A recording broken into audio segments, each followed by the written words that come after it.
All right. Welcome back. Today in this module or in this lecture, we're going to be looking at module 30, specifically looking at hunger as a motivator, as well as just kind of the general reason behind hunger, why we experience it. So if you want to follow along in the book, we're on page 360 is where we're starting. If you want to follow along with PowerPoints, it's a small one, and you can find it in D2L where you found this video. Don't forget to listen for the 4 random facts, which are going to come kind of fast and furious because, again, it's a small lecture, smaller module. And don't forget to do both quizzes, the one for this lecture as well as the one over the readings. So, yeah, make sure you're reading along with the book, and we'll go from there. With that said, let's go ahead and get started. Oh, by the way, I got ginger lemonade kombucha. It sounded good. Does not match my palate, apparently. So yeah, I wouldn't recommend that. So here we go. Okay, hunger, part 1. It actually is an image. You're going to find this image on page 361 if you're following along with the book rather than the PowerPoints. But this is it. It's covering a study that basically they did by Cannon and Washburn. Where basically Washburn swallowed a balloon that would indicate he would basically swell and unswell to fill the stomach, but it would allow him to feel the contractions when his stomach was contracting, basically because it was empty. And he would also press a key each time that he felt hungry. And what they found is that the stomach contractions and the feeling of hunger matched up pretty well. So to some extent, the physiology side of things, as far as our experience of hunger, in fact, is matched up to our biology, where our stomach is basically like, I am empty, you should fill me, and it sends signals for hunger. But this doesn't answer all of the questions that we have about hunger, but this is a good starting point, right? We know that when we actually are legitimately, our stomach is empty, essentially, we begin to feel more hungry. Okay. So, next slide. Hunger, part 2, physiology of hunger. So some body chemistry in the brain. This is going to be like the physiology side of things and basically what happens when you're experiencing the feeling of being hungry. One is going to be that glucose. So glucose is the form of sugar that circulates in the blood and provides the major source of energy for body tissues. When its levels begin to drop, we begin to feel hungry, right? So you start to have that sensation of hungry. It's also, to some extent, why you might begin to feel hangry, where you get angry because you're hungry. Oftentimes it's connected to the lower levels of glucose in your system. But it's also just, it's generally a psychological response to the discomfort that the hunger is causing you. Let's see, set point. This is the point at which your weight thermostat may be set. So when your body falls below the weight, increased hunger and a lower metabolic rate may combine to restore the lost weight. Essentially, your body's going to get to a point where it wants to be. Okay, and unfortunately, it's easier to move that thermostat up rather than down. But it takes a little bit of an extended time. So let's say you're an average sized person. You're 6 foot male, about 175 pounds, give or take. Okay. If you start to drop below that mark, and that's where you've been for a while. If you start to drop below that mark, you're going to find that you're basically find it harder and harder to lose additional weight because your body wants to maintain that 175. And again, if you go up, let's say you go up to like 200, and you stay there for a little while, and you start to try to drop it down, your body has kind of basically recreated a new set point, and it wants you to stay there usually. Okay.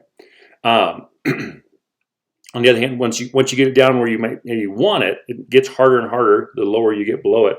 But if you can maintain that lower weight for a few months, typically, the body will basically readjust its set point and make that the new norm for you.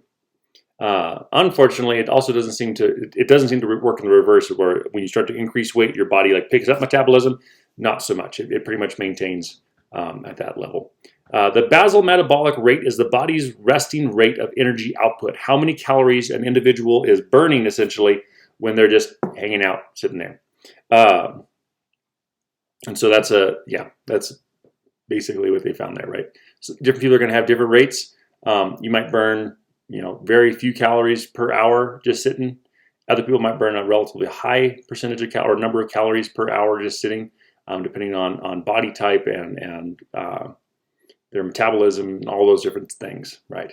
Also, depending on what kinds of foods you've eaten, the kind of calories that are there. But even without that, your body's going to need a certain amount of calories, a certain amount of energy being burned, just to keep basic body functions functioning. Okay. Slide 3 or 4. Actually, before we do that though, let me go ahead and give you our first random fact for this one. In the U.S., 3 out of 4 households have at least 1 jar of peanut butter inside them. Lots of peanut butter. Americans like peanut butter, apparently. Okay, so we have an image. You can see the same image on page 362. I got an image of the brain showing specifically the hypothalamus is that little orange, little squiggly thing there toward the bottom front. The hypothalamus is going to be pretty strongly connected to our hunger control, essentially. That's the part of the brain that essentially is doing all the basic maintenance side of things in our body, and that's including hunger. So as blood vessels supply the hypothalamus, enabling it to respond to our current blood chemistry, basically it's taking readings off of all of the chemical components that are present in the blood, including all of the hormones that are getting sent up from other parts of the body, like the digestive system. And it takes that information, it makes a reading, it looks at glucose levels and all that, and then it figures out what signals to send to the rest of the body and or brain to basically get you to do what it needs to do to maintain that balance in your body state. Image B is a couple of little rats, right? One looks like a relatively average rat and one looks like a very chubby little rat. What they found is that if they suppress different parts of the hypothalamus, specifically there's certain areas of the hypothalamus that are connected to appetite suppression. So they go in and they basically damage those parts of the brain where the brain doesn't read when it's full. It just keeps on sending signals that it needs more. And what they found is that in these cases, the little fat mice ended up gaining significantly more weight because of the fact that essentially they just never felt full. Their brain was always sending out more, or hypothalamus specifically was sending out signals that they needed to eat more. And so they did until they became the equivalent of obese mice. Okay. 5, appetite and hormones. Hormones are going to play a pretty big role in making us feel hungry or not hungry. So there are going to be some hormones that actually will increase your feeling of hunger. One of them is going to be ghrelin, so hormones secreted by the empty stomach, and it sends the I'm hungry signals to the brain. Looks like I got some extra notes here. Ghrelin also is going to sync up with eating times. So it doesn't, even if you're not necessarily hungry, if you eat at the same time every day or close to the same time every day, let's say you eat breakfast at 8 and you eat lunch at noon and you eat dinner at like 5:30. When those times of day come around, it's going to send a spike of ghrelin. The stomach will basically send a spike of ghrelin at that time. And you'll have this, basically your brain is like, oh yeah, it's that time of day. The sun is at that point, time to eat. Whether or not you actually are hungry. So maybe you ate a little bit weird today. Like instead of eating at 8, you pass up that one and you ate at like 10:30 or 11. Well, 12 o'clock rolls around and your brain is going to still send you hungry signals. Or your stomach is going to still send you hungry signals because it's that time. Okay. So yeah. And that's the same thing what they found with people who do like long-term fasting, or if you're like in a situation where you can't get food regularly. If you've eaten on a regular diet on a regular basis, it can take several days for your brain to basically, at those times of day, you'll have spikes where you feel exceptionally hungry compared to the rest of the time. The rest of the time, you're just kind of, you're hungry, but it's not really like pressing on your mind as much until a certain point where you're like maybe starving. The other one's going to be orexin, O-R-E-X-I-N, hunger triggering hormone secreted by the hypothalamus. And that's basically what it is. It makes you feel hungry. It gets increased by the hypothalamus as the ghrelin levels rise in your system. So those are the two primary hormones that are going to be causing this. And by the way, the image that we're looking at on this PowerPoint, on this slide, is also found on page 362. Okay, so orexin is from the brain, ghrelin is from the stomach. There are hormones that will decrease your appetite, and these take a little while. Remember, the hormone system is slower than the neural system. So because of that, it can take a while for your body to basically register. And what happens with these is as your stomach gets full, it begins to release certain hormones that will allow the brain to be like, okay, it's getting full. I don't need to do any more of this. It reduces the levels of ghrelin that are in the system, and it increases the levels of insulin, leptin, and PYY. But again, it takes time for these to get to the brain and for the brain to basically send those signals out. So be aware of that. But anyway, insulin is a hormone secreted by the pancreas, and it controls blood glucose. Insulin also, it helps with retaining salt. It absorbs and stores nutrients, and it drops as glucose drops. So glucose is the sugar that essentially your body uses. It's connected to to glucagon. Okay, which is it's also secreted by the pancreas. Basically, glucagon is a glucose that as it drops, as glucose drops, glucagon basically is increased, which helps you access the body's fat and glycogen stores, which allows you to basically get energy from those stores that you've put away. It also will decrease your hunger impulse, and it occurs again as insulin levels begin to drop. So they kind of work hand in hand. But yeah, insulin is going to be that it allows you to use glucose more effectively and at proper levels. Leptin, and it's also insulin is what we end up starting having insulin resistance, things like that. If you develop diabetes or other diseases along those lines, essentially your body has too much glucose and it starts having a difficult time using that, which can cause insulin spikes, which can cause your body to basically have a negative reaction to that. Leptin is a protein hormone secreted by fat cells. When abundant, it causes the brain to increase metabolism and decrease hunger. Right? When you got a lot of this, it's like you got too much, so it starts building up those. It starts sending this out to essentially get your body burning up those extra calories. PYY is a digestive tract hormone that sends "I'm not hungry" signals to the brain. It generally will take several minutes from the time when as your stomach is filling, it begins to increase this PYY hormone. Over the course of about 20 to 30 minutes, if you're eating slowly, it'll take about that long for your body to essentially realize that it's full. If you're eating rapidly, it'll still take 20 to 30 minutes for your body to realize that it's full. But if you're eating rapidly, essentially you could get more in before your body realizes it's full. So that one of the best ways if you're actually working on controlling weight is to slow down your eating. A lot of people who are overweight tend to eat very rapidly. And so if you can slow that process down, it allows your body to let you know really how full you are. So you might end up eating only like half or even less sometimes of what you might eat otherwise if you eat rapidly compared to eating slower. Okay. Let's see. Slide 6, hunger part 3, psychology of hunger. So hunger involves body chemistry, brain activity, and memory of time of last meal. There's a tendency where again, if we realize it's been a long time and we're used to eating on a regular, every 4 hours or 3 hours or something, we'll begin to get hungry even if we're not really hungry.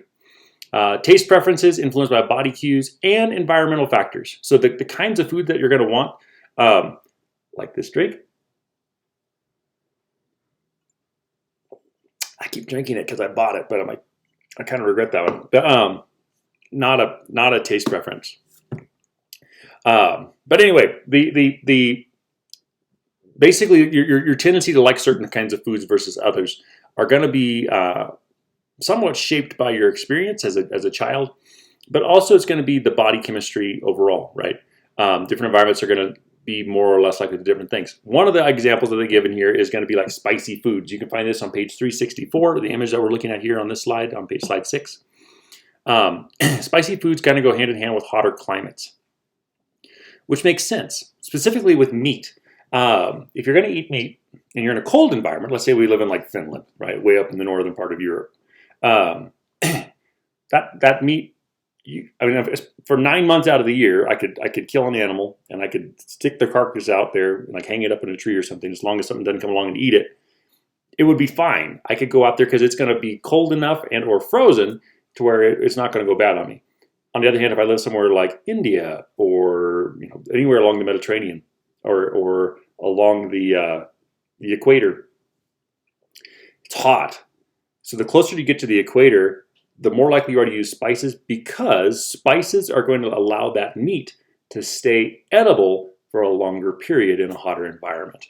So that same, like if I took a deer or a steer or something like that and I hung it, if I did that on the equator, that probably within hours, that would be rancid and unedible. Or at least lose a good chunk of it, like the outside of it would get gnarly.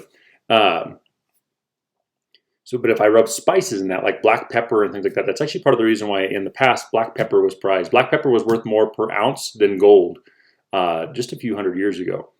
But it was used, and like chilies, when they discovered chilies in the Americas, and all these other spicy things, if you rub that into your meat, the meat is more likely to stay fresh for longer. And so you're going to find that societies that are, the closer you get to the equator, the more likely the spicier the food will become. If you ever go to East Asia, Southeast Asia, there's their food, they can get unbelievably spicy. I had some friends from India, and when I was in college, and I got to eat with them, but oh my goodness, one was from the part of the country that was on the hotter end, and even the other guys from India were from different areas, and he would make some of the spiciest food I've ever had in my life. There was so much flavor, it was amazing, but the spice level just like blew my top of my head off almost.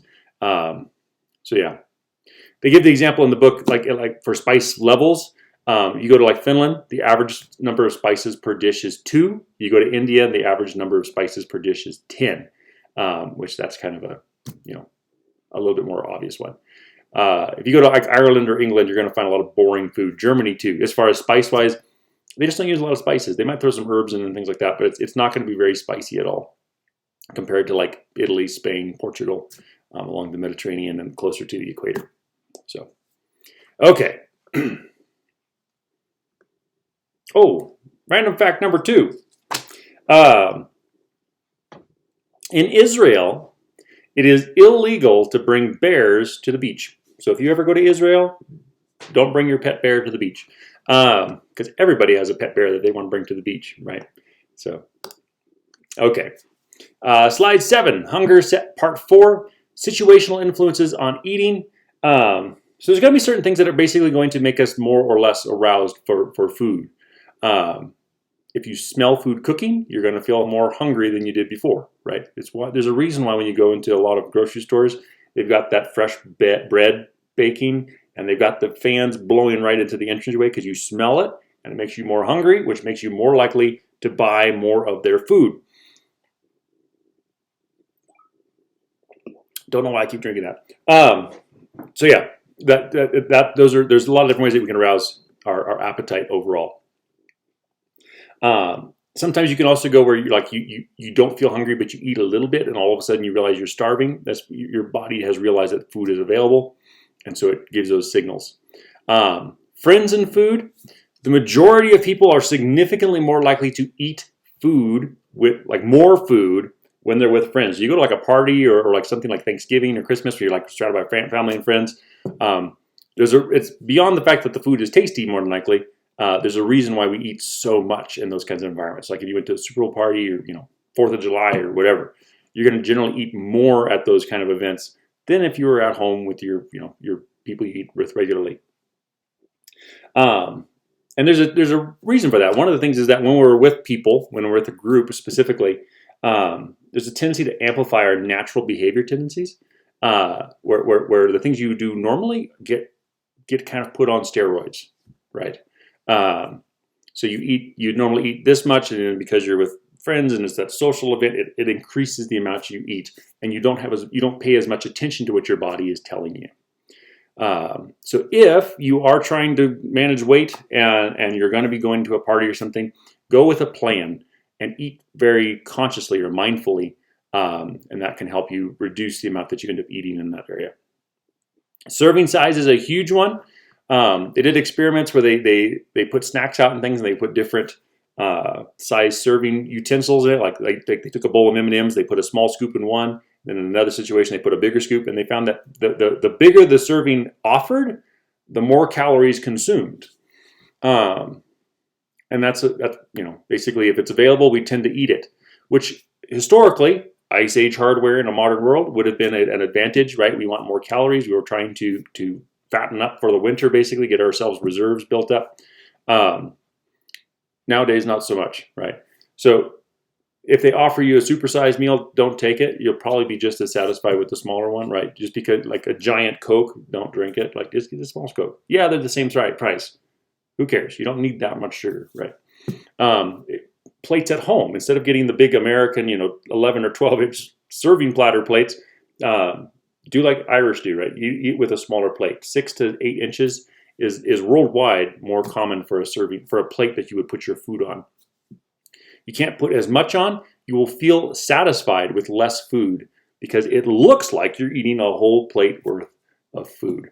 Weird stuff. The brain does weird things with that. Food selection. This is another one of those that goes back a long ways, right? In the summertime, food is abundant.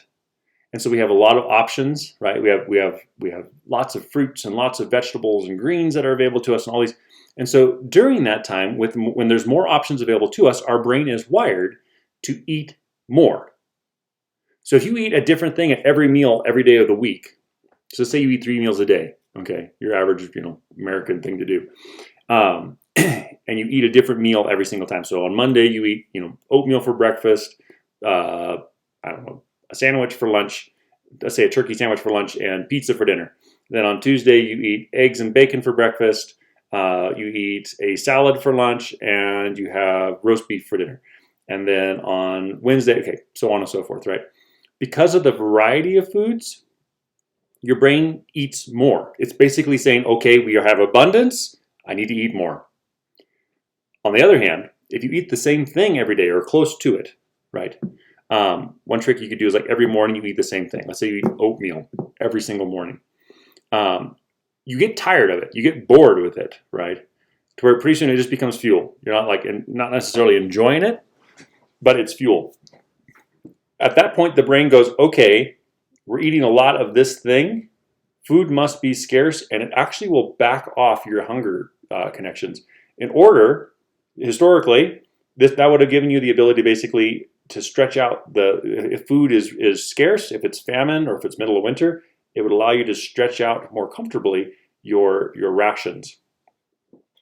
So it's a natural biological build-in basically that does this. So if you're trying to lose weight, one easy way, or not easy, but one simple way to do it is actually just to simplify your food choices.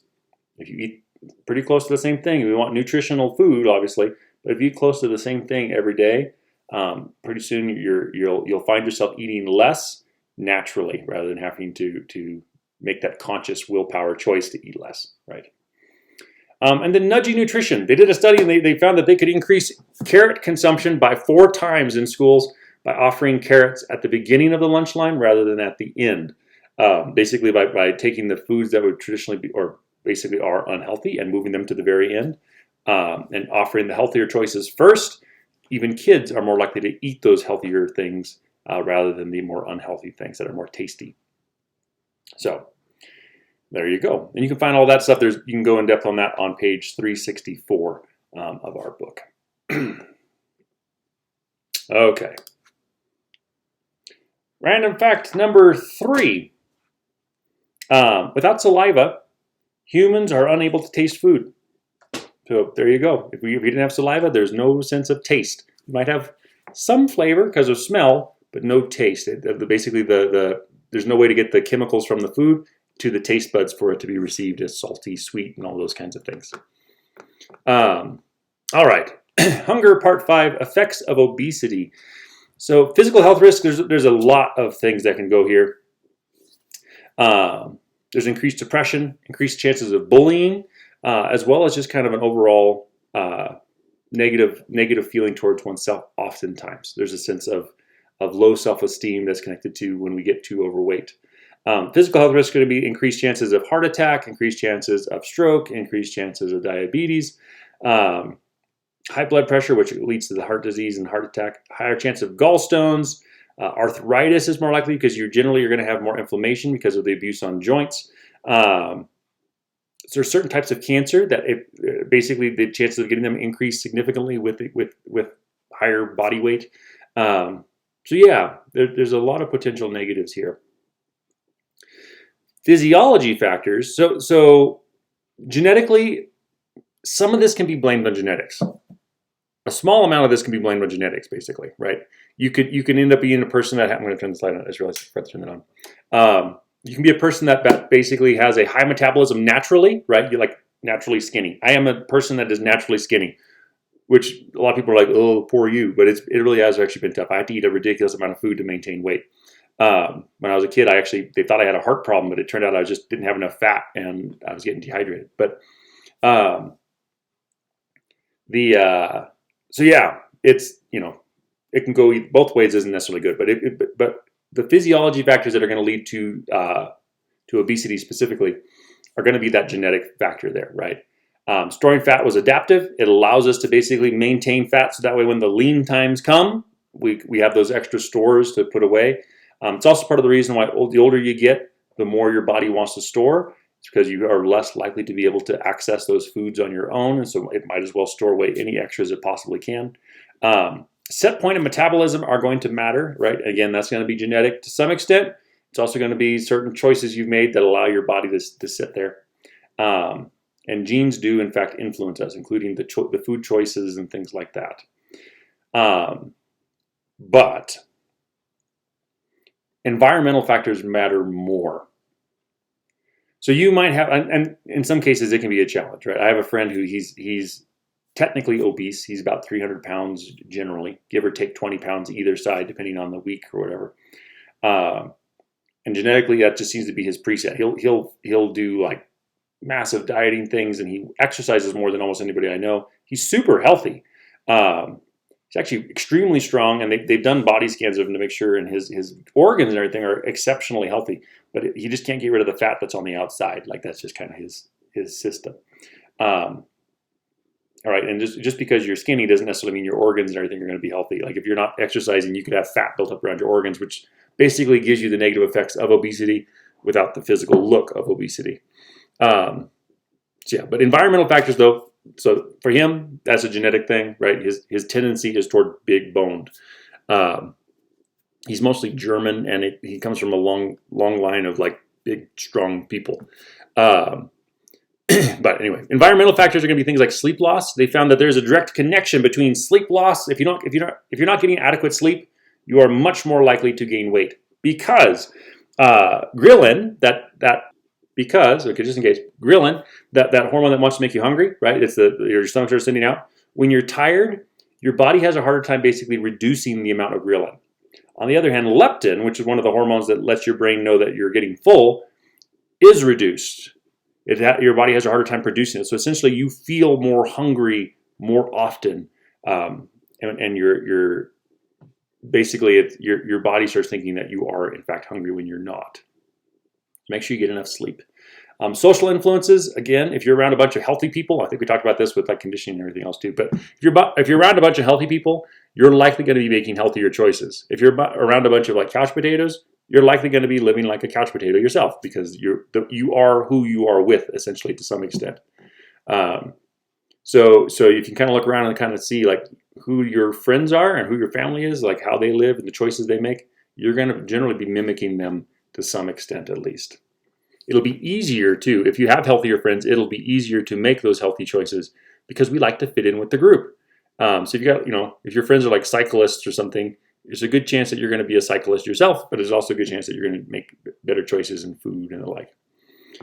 Food and activity levels are going to be influenced by several factors, including genes.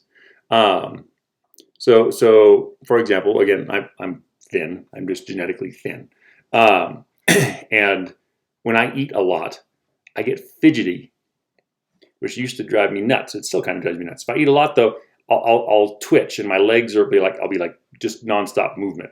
And essentially, that's one of my body's way of getting myself back to the place it wants to be. The only time that doesn't work or isn't the case is if I'm experiencing a lot of anxiety or stress and or depression. I had a job for a while where I got pretty depressed in the job, and at that point, I gained 40 pounds in less than a year. Like it was bad. And then I got out of the job, and I didn't think I changed anything else. I just quit the job, and I lost 40 pounds almost immediately. Literally like 2 months, and I lost 40 pounds. So your mood and things like that can also impact how your body is handling these things. So those are all things to kind of look at and consider. Now, when we're talking about obesity, I should have mentioned this before. What the definition of obesity is based off the body mass index, or BMI. If you have a score of 30 or higher, you're considered obese. If you have a score of about 25 to 30, you're considered overweight. Something to keep in mind, pretty much 100% or really close to 100% of NFL athletes are obese by this matter. Because what they look at is they look at your height and they look at your weight. They're not looking at health. They're not looking at fat content or anything like that. That's all they're looking at. And so you could technically be exceptionally healthy. Every strong man on the planet is obese, pretty much by this standard, right? Something like 60% of NBA athletes are considered obese, with the majority of the rest being overweight. You're going to have very few NBA stars who would be considered average weight.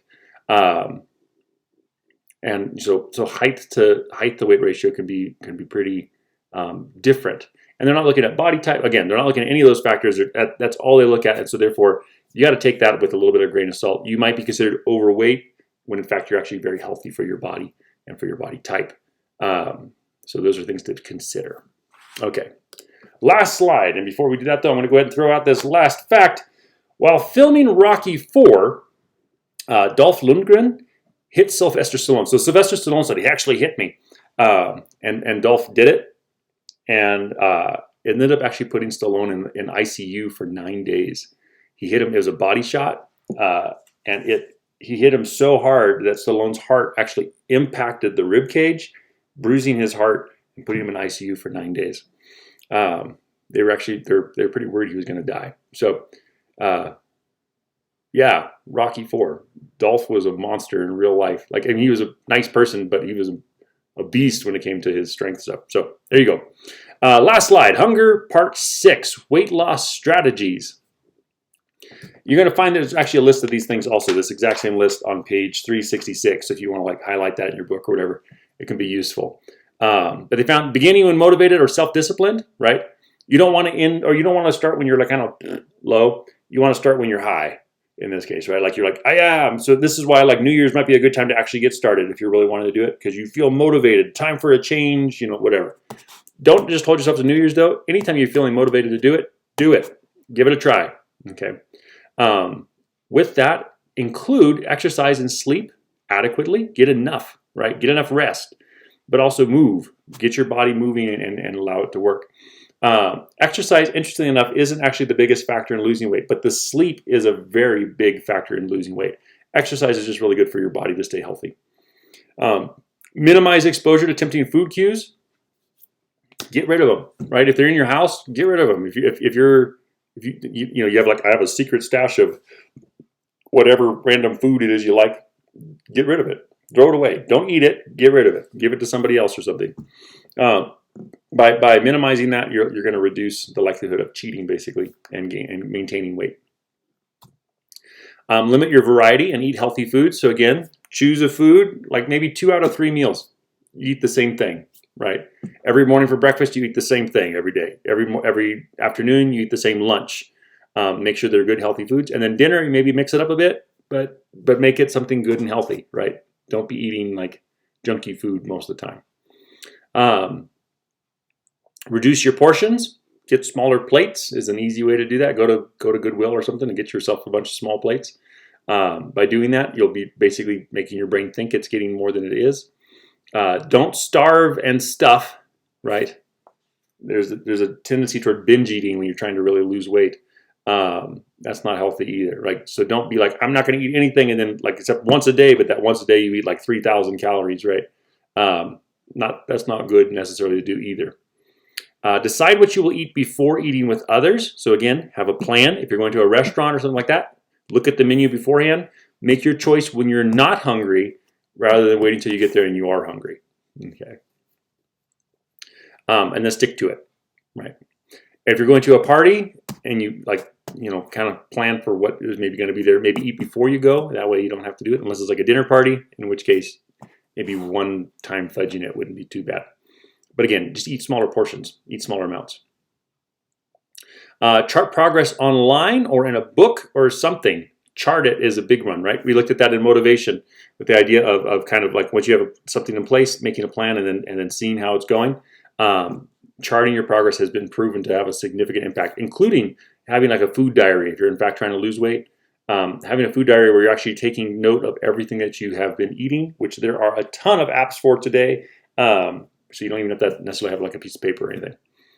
And then connect to a support group, even if that's just a couple friends. But if you have some kind of it's especially helpful if you can actually connect with somebody who's kind of professional.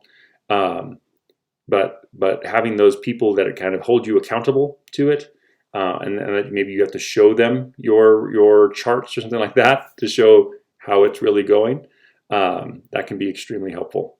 And remember, most people occasionally lapse. You're going to have a bad day every now and then in the diet area. That's okay. It doesn't mean you're a failure. It means you had a good time one time, right? So, yeah, that's going to be hunger. So don't forget to take the quizzes. I gave you the 4 random facts. Message me if you have any questions, and I will see you all in the next one. The next one, we're going to be looking at theories and physiology of emotion. So moving forward to the module 31, moving out of the arousal side of things as much, and moving into the emotional states. So, or not arousal, I guess motivation, and moving into emotions. So I will see you in the next video. Until then, have a great time, whatever time it happens to be, and I'll talk to you later. Bye.